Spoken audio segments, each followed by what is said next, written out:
Andy's gonna be a little hard to follow, but I'll give it a shot.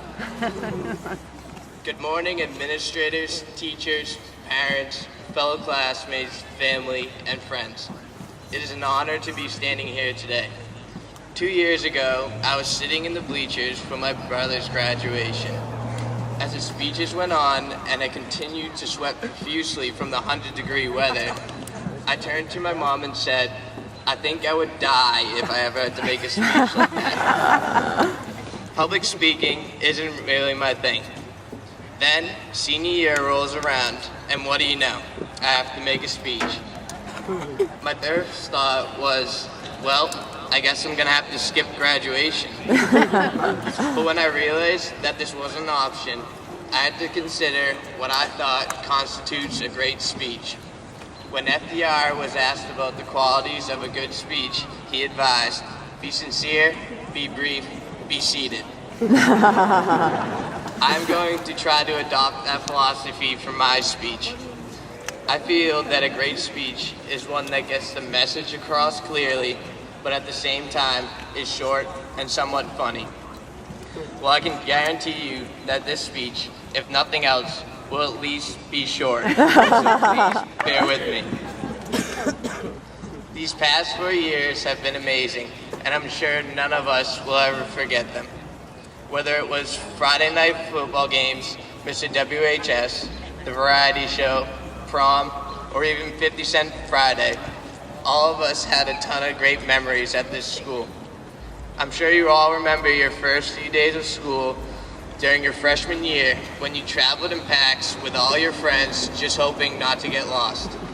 But gradually, we learned our way around this school.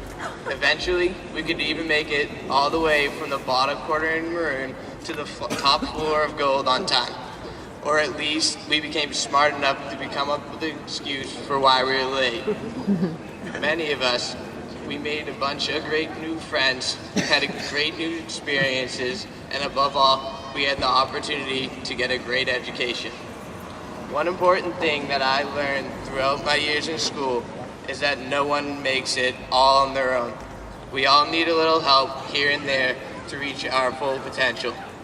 Cynthia Ozig's statement, we often take for granted the very things that most deserve our gratitude, probably applies to most of us.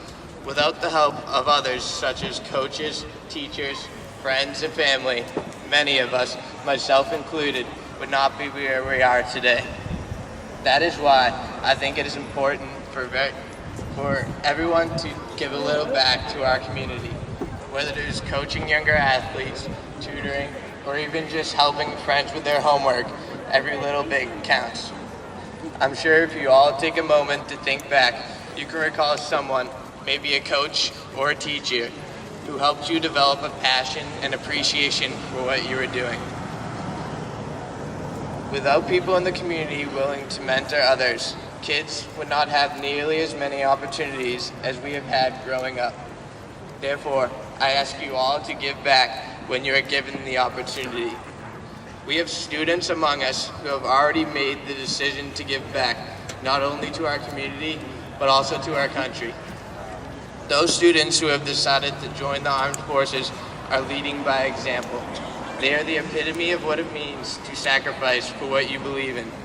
With those students who are planning on joining the armed forces, and anyone in the audience who is a veteran or is currently serving, please stand.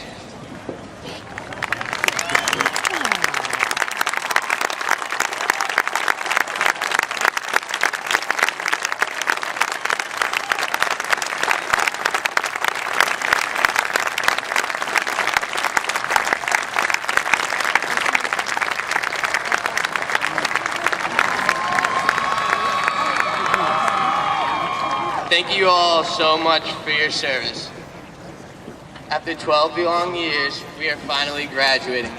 We have been given the tools to succeed in life thanks to our families and our dedicated teachers and administrators, some of whom have gone above and beyond to give us a quality education.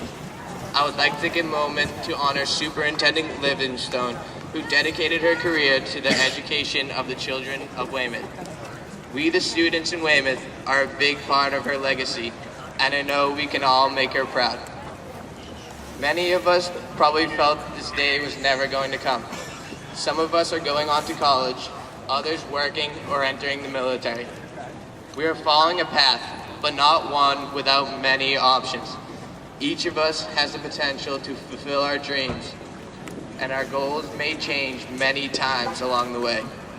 An unknown author once said, "Life is not a journey to the grave with intentions of arriving safely in a pretty well-preserved body, but rather to skid in broadside, thoroughly used up, totally worn out, and loudly proclaiming, 'Wow, what a ride.'"